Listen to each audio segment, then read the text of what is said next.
अॼु मां तव्हां सां उहे तजुर्बात शेयर कर रहियो आहियां जेके तव्हांजी ज़िंदगी खे आसान बणाइण में तव्हांजी मदद कंदा। इंसान केॾो बेक़दरो आहे जंहिंजो कोई अंदाज़ो बि नथो लॻाए सघिजे। इन लाइ माण्हुनि जे लाइ एतिरा मुयसर थियो जेतिरो कोई मुस्तहिक बि हुजे। बिला वजह कंहिं बि माण्हू खे टाइम न ॾियो। छो जो तुंहिंजे वक़्त जी कोई बि क़दर न कंदो। वीडियो पसंद अचई, अगर थोड़ी भी वीडियो तुझी मदद करे विझे, इन वीडियो के लाइक कजे। सैयद अली वकार ऑफिशियल यूट्यूब चैनल के सब्सक्राइब कर, जो असां तुझी ज़िंदगी बदलाइण लाइ हिकु नओं अज़म खयो आहे। हिन दुनिया खे उहे ई माण्हू खटे सघनि था जंहिंखे वक़्त जो क़दुरु हूंदो आहे। ख़बर हूंदी आहे उन्हनि खे त वक़्त केतिरो क़ीमती आहे। हिन ॻाल्हि ते थोरो गौर ज़रूर कजांइ। अगर न कंदे त वक़्त हूअं बि तोखे वॾो कुझु सिखाइण वारो आहे, मगर तेतिरे ताईं वक़्त गुज़री चुको हूंदो ऐं पछतावे खां सवाइ ॿियो कुझु बि न बचंदो। इन जे लाइ पंहिंजो वक़्त क़ीमती आहे तुंहिंजो। इन वक़्त जी क़दुरु हुजणु लाज़मी आहे, छो जो सिज लहण खां पहिरियां सिज जा फ़ाइदा वठी वठ, न त उहो ॾींहुं सुभाणे नाहे मिलंदो जेको अॼु गुज़री चुको आहे।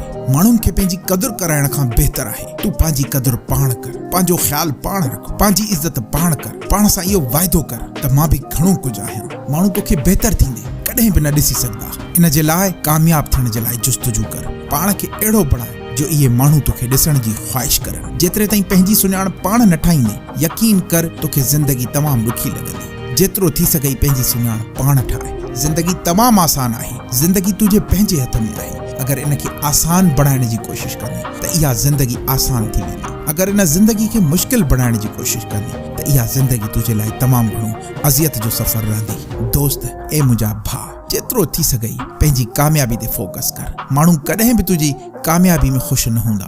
भले ई केतिरो बि तूं कोशिश कर, केतिरो बि ख़ैर ख़्वाह तुंहिंजो कोई हुजे, तेतिरे ताईं तुंहिंजो ख़ैर ख़्वाह कोई बि न आहे जेतिरे ताईं तो वटि कुझु न आहे। जेतिरे ताईं तूं कामयाब न आहे, माण्हू तुंहिंजी क़दुरु, माण्हू तुंहिंजो को वैल्यू बि तुंहिंजो न रखंदा जेतिरे ताईं तूं पंहिंजो वैल्यू पाण न ठाहींदे। ऐं दोस्त, वक़्त खे क़ीमती बणाए। तन्हाई में रहंदो कर। तन्हाई तोखे बेशुमार आइडिया ॾींदी। तन्हाई तोखे एतिरो त अॻिते कंदी। तन्हाई तोखे अहिड़ा ख़्यालात ॾींदी जेके तुंहिंजी कामयाबी जे लाइ तमामु घणी तुंहिंजी मदद करे सघनि। दोस्तो, मां आहियां सैयद अली वकार ऐं तव्हां ॾिसी रहिया आहियो सैयद अली वकार ऑफिशियल यूट्यूब चैनल। दोस्तो, अहिड़ियूं वीडियोस ॾिसण जे लाइ असांजे हिन चैनल खे सब्सक्राइब करे रखो।